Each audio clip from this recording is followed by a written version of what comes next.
Hello. During this lecture, we continue discussing statistical tests and their application. And today I would like to start with discussing p-value. P-value stands for the probability that the estimated parameter occurred by chance. I will give you an example. So this is the output of the model we analyzed in one of the previous videos. In this model, child mortality rate stands for the dependent variable, and female literacy rate and GDP per capita in year 2000 stand for independent variables. And of course, we add error term. So, p-value basically indicates the probability that this coefficient was estimated by chance. It's not about true relationship between GDP per capita in 2000 and child mortality rate. It's just a kind of coincidence. So naturally you would like to keep your p-value as low as possible. So the lower the value of p-value, the higher the probability that estimated parameter did not occur by chance. And it indicates the true relationship between two variables of interest. And as you remember, as we discussed during the previous lecture, alpha stands for probability of rejecting zero hypothesis when zero hypothesis is in fact correct. Those two are identical. So when we know alpha, we know p-value. But when we do not know alpha, we can calculate p-value based on t-statistics. Again, I know that those two definitions sound in a different way, but if you analyze them carefully, they are very identical. So p-value stands for the chance that estimated coefficient is not significant, it's in fact equal to 0. And alpha stands for probability of rejecting zero hypothesis when it's true. Probability of rejecting hypothesis that coefficient is equal to 0 when coefficient is equal to 0. I can prove this easily. So in Gretel, there is something, there is a command in tools which is called p-value finder. So for this p-value, I can choose t because right now we are analyzing t distribution. A bit later we will proceed to discussing other types of distribution. So if I have, let's say, 22 degrees of freedom and the value is equal to 3, then this will be p-value for one-tailed test and this will be p-value for two-tailed test.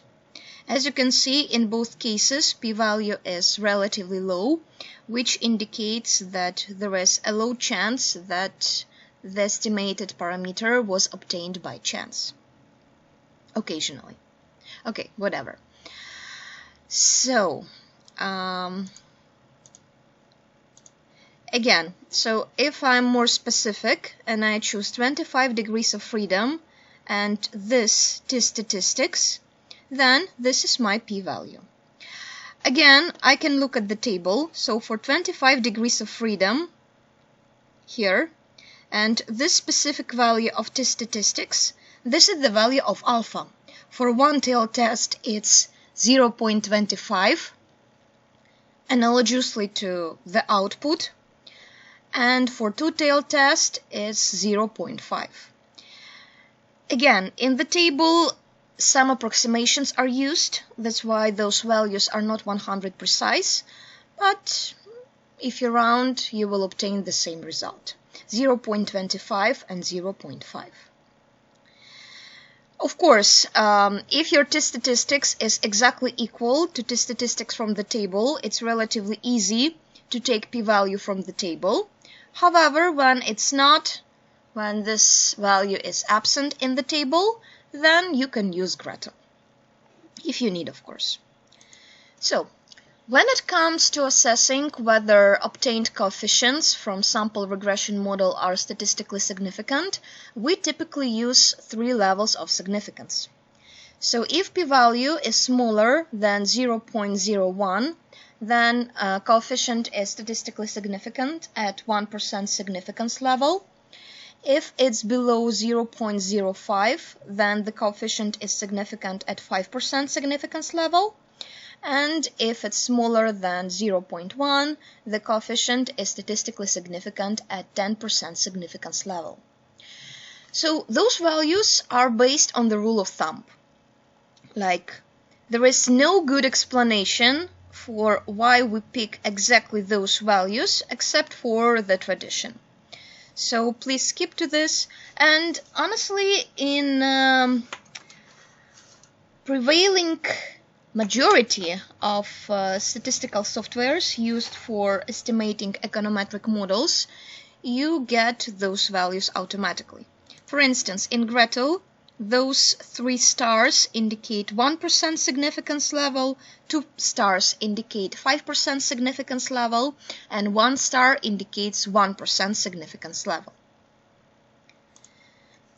We can take an example of another model. So this one is based on the neoclassical model of growth dataset we discussed before. So from this table, we can say that capital per worker causes statistically significant effect on GDP per capita growth rate, and the coefficient is significant at 1% significance level. GDP per capita also causes a positive effect on the dependent variable, but the coefficient is significant at 5% significance level. So when we use p-value for analyzing the output of pre-estimation and post-estimation tests, usually we use 0.05 as a threshold. So we reject zero hypothesis of the test if p-value is lower than this value, and we fail to reject zero hypothesis of the test if p-value is higher than 0.05. I will give you an example. So, yeah, here we have model output, like the output presented on the previous slide, and I can choose test. And I want to estimate normality of residual here. So the output is actually presented on the next slide. So here it is.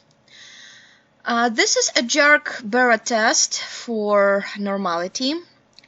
And in order to be able to interpret the output of this test, to say whether distribution is normal or not normal, we actually need to know zero hypothesis of the test. So for Jark-Barrett test, zero hypothesis is that skewness of distribution is equal to 0 and the excess kurtosis is also equal to 0. In other words, zero hypothesis states that the distribution is normal.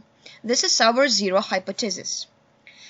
P-value of the test is lower than 0.05, which means that we have to reject zero hypothesis in favor for the alternative hypothesis, which states that residuals are not normally distributed. So what I wanted to say is that you are able to interpret results of the test based on p-value only as long as you know zero hypothesis of the test. I'm not kidding. If you are not sure about this, it's better to Google. Sometimes zero hypothesis is mentioned in the test output. Then, in this case, your task is relatively easy. Sometimes it's not. So in this case, it's a good idea to check zero hypothesis of the test. Otherwise, you will not be able to interpret the output. So that's all when it comes to p-value. In the next video, we're going to discuss different types of the test and when you should apply them. Hope you enjoyed this video and see you in the next one.